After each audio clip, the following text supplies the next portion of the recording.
सर्व मंगल मांगल्ये शिवे सर्वार्थ साधिके शरण्ये त्र्यंबके गौरी नारायणी नमस्ते। अंबुबाची मेले का आज तीसरा दिन है। यहाँ पे भक्तगण इतने सारे लाखों में यहाँ पे आ चुके हैं। आज तीसरे दिन की परिक्रमा लोग कर रहे हैं। हम यहाँ लोगों से जानना चाहेंगे। जय माँ कामाख्या। जय माँ कामाख्या। कहाँ से आए हुए सर आप? महाराष्ट्र। महाराष्ट्र। क्या बात है। महाराष्ट्र कौन सी जगह से साइड में आए? महाराष्ट्र कौन सी जगह से आए हुए? नासिक मालेगांव। सर आप कहाँ से आए हुए?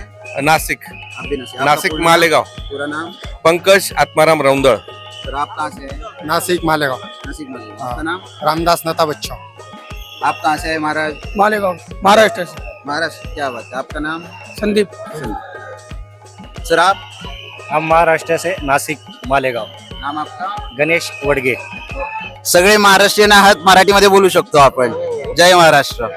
तर कधी निघाले होते, काय काय दर्शन झाले, काय थोडंसं माहिती द्या।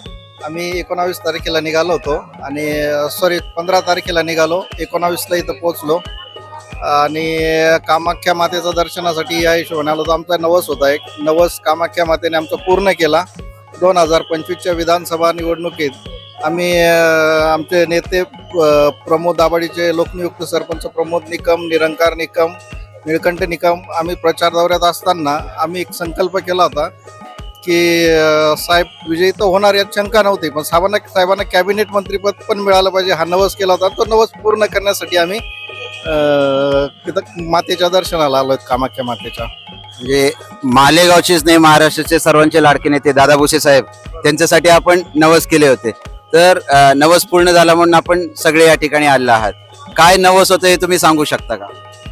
साहेबांना साहेब बहुसंख्य मताने निवडून येणार यात शंका नव्हती. साहेबांना कॅबिनेट पण मिळालं पाहिजे या नवस होता आमचा. तर विचारू इच्छितो, साहेबांना कॅबिनेट मंत्रीपद मिळालेलं आहे. साहेब बहुमताने त्यावेळेला निवडून पण आले. तुम्ही जसं कामाख्याला आले तर हे कल्पना साहेबांना होती किंवा इथं आल्यानंतर तुम्ही साहेबांना काही फोनद्वारे किंवा व्हिडिओ कॉलद्वारे काही संपर्क साधले किंवा त्यांना सांगितलं? इथे आलो ही कल्पना साहेबांना नव्हती, पण आल्यानंतर आम्ही व्हिडिओ कॉल वगैरे आता साहेबांना दर्शन दिलं आहोत व्हिडिओ कॉलने. साहेबांना तुम्ही इथे येऊन दर्शन सुद्धा घडवून दिलं आहे. तर इथे आल्यानंतर साहेबांच्या नावाने आपण काय काय केले? कारण इथे आल्यानंतर असं म्हटलं जातं की माणूस स्वतःला सरेंडर करतो माता कामाख्याला. तर इथे आल्यानंतर तुम्ही साहेबांसाठी काय होम केले, हवन केले, काय कसले प्रकारचे पूजन केले? साहेबांच्या निरोगी जीवनासाठी आम्ही एक होम हवन पूजा केली. त्याच्यानंतर बगलामुखीला पूजा केली आणि आता रिटर्न जाताना कोलकाता मार्गे जाऊन तारा राणींचं पण दर्शन घेऊन तिथं पण पूजा करणार आहोत. म्हणजे महाराष्ट्रातनं निघाल्यानंतर तुम्ही डायरेक्ट कामाख्या मातेच्याच दर्शनाला आले आणि अंबुबाची मेलेचा संधी साधून आपण आलेला आहात. याच्या आधी कुठले देवदर्शन वगैरे किंवा तिथले काही नवस असं होता का? नाही, नवस होते, पण आम्हाला अंबुबाची मेल्यासाठी खालचं गेट बंद होण्याच्या आत आम्हाला पोचायचं होतं, म्हणून आम्ही डायरेक्ट इथं आलो. आता इकडून जाताना सगळे दर्शन करत करत जाणार आहोत. तर असं पण म्हटलं जातो सध्या युवकांचं प्रेरणास्थान, युवकांचा जो एक प्रेरणा देण्याचं काम युवसेनेचे आविष्कार भाऊ भुसे हे आता करत आहेत. तर मग आविष्कार भाऊंबद्दल आपण काय सांगू इच्छितो? आविष्कार भाऊ हे पुढच्या काळातले धुळे लोकसभेचे खासदारच असणार आहेत. तर हे आहेत महाराष्ट्रातनं आलेले भक्तगण.